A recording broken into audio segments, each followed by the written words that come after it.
السلام عليكم ورحمة الله وبركاته. ازيكم عاملين ايه؟ النهاردة هنعمل الكنتاكي في البيت.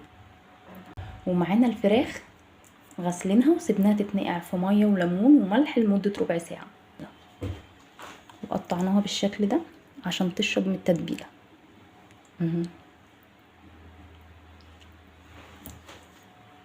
يلا بينا نعمل التتبيلة بتاعتنا. معانا اول حاجة بصلاية،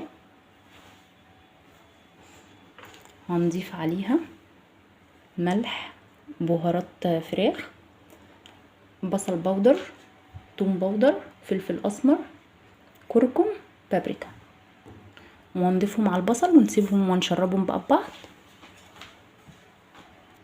وادي شكلها بعد ما اتبلت.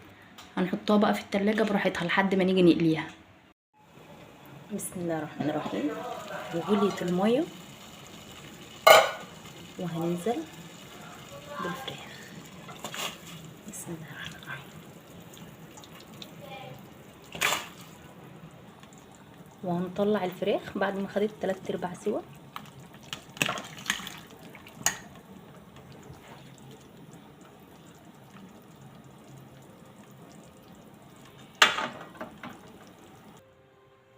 وبعد ما طلعنا الفراخ هنسيبها تبرد وهناخد طبق شوربه.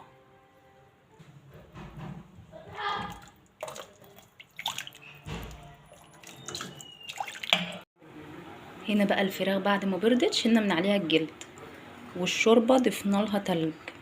هي كانت الاحسن ان لو كانت حطت في الفريزر او التلاجة شويه، بس احنا اول ما بردت حطينا لها تلج. هنا بقى هنيجي مع ايه؟ الدقيق. كل كوبايه دقيق حطينا لها ربع كوبايه نشا وحبه بقسماط، وضفنا نفس البهارات اللي ضفناها في الاول زودناها تاني في الدقيق، اللي هي ملح، فلفل اسمر، توم بودر، بصل بودر، كركم. يعني معظم البهارات اللي ضفناها قبل كده ضفناها تاني. وهنقلبهم بقى. بسم الله الرحمن الرحيم. هنبدأ نعمل كده وهننزلها في الشوربة. بسم الله.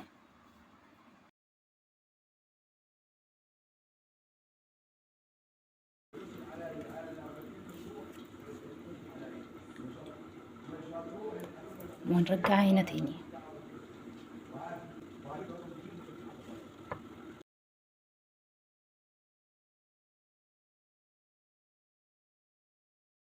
وهنرجعها تاني في الشوربة. بسم الله.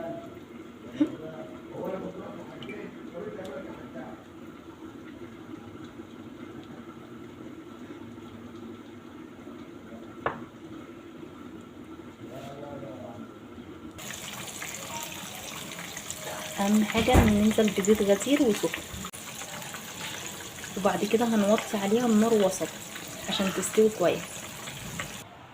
وادي الشكل الاخير لوصفتنا النهارده، وان شاء الله هتعجبكم. مع السلامة.